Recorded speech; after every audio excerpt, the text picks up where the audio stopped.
governor of the Federal Reserve, Lael Brainard, argues that if you look at the numbers, the economy is actually not doing so well when it comes to the middle class. In fact, a Federal Reserve study that's set to be released soon actually looks at how well the middle class has done since the recession in 2008.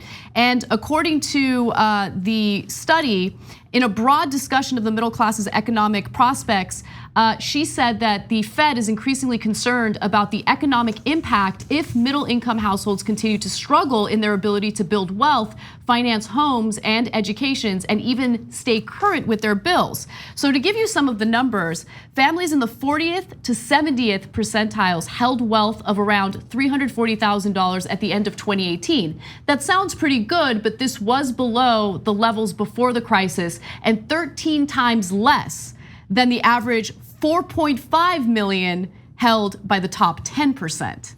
So it shows that there's that huge disparity, but more importantly, it shows that while the economy has recovered, the middle class is still not at the levels that they were prior to the economic collapse. So there's a couple of things here. One is that a lot of the wealth is held in your houses. So that's why when the crisis hit, it was so devastating, especially to the middle class, and in fact, especially to minorities, because almost all of their wealth was tied up in their houses. And when you lose the house, you lose all the wealth that was accumulated in that, and you're back at square one. Secondly, I am stunned by how much the top 10% has on average. 4.5 million on average. Now granted, the richest people in the world are in that top 10% because obviously the billionaires are in that camp, but it's still an unbelievable number. But the most important part is the one that Anna was emphasizing. So since the crisis, things have not improved for the average American. So they keep telling you, oh, the stock market's up, the economy's great. And it's true that unemployment is down and that is good, okay? But wages are completely stagnant and so is wealth. In fact, it's not stagnant.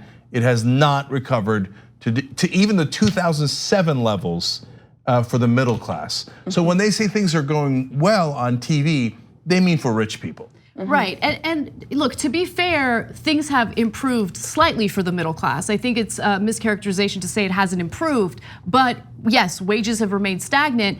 And when you consider how much the cost of education and housing has gone up, it really does cancel out some of that progress. And also, we've already seen some of the data coming out of the Federal Reserve, which indicates that 40% of Americans could not afford a $400 emergency. But we have some more statistics. Recent Fed studies found that around 60% of middle income families do not have enough savings to cover 3 months of expenses. So if you lose your job and you have difficulty finding another job that pays a similar wage or has the benefits you need, well, on average, the middle class is unlikely to have 3 months of savings or over 3 months of savings to kind of get them through that process. You know what Ben Shapiro was saying? You're just being a leftist by quoting facts that are not in favor of the incredibly wealthy and who are buying politicians to increase their wealth. It's not fair. Look, by the way, my wife, who is a doctor, and yes, she does by contract sleep with me in the same bed and occasionally touches my dingling. That's also in our contract of marriage. Ben Shapiro's genitals. Okay, I was trying to make a point about this. Did I say dingling? Okay. So, but my point is, no, the Federal Reserve is not a liberal institution. Right, exactly. Not by any means. But it is important that they come out with these studies, and I mean, whether or not anything is going to be done about it on a congressional level remains to be seen. I know that there are progressives trying to do great things, but we need to elect more of those progressives into Congress. Well, this is the reason that I think Biden's campaign is a complete lost cause, is because, and this is why I think was Hillary's, of many, many weaknesses, but this was her biggest.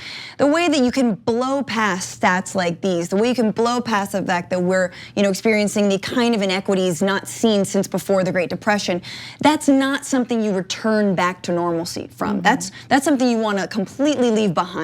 Yes, we have a racist person in the White House. Yes, we got to get him out. Yes, he's unstable, et cetera, et cetera. But these stats are the stats that people are going to be voting on in 2020. Yes. And of course, as income and wealth have stagnated at best, cost of housing, healthcare, and education have all gone up dramatically. And that is why the middle class is screwed. And that's why they're angry. That's why going establishment pro status quo again is not a winning strategy.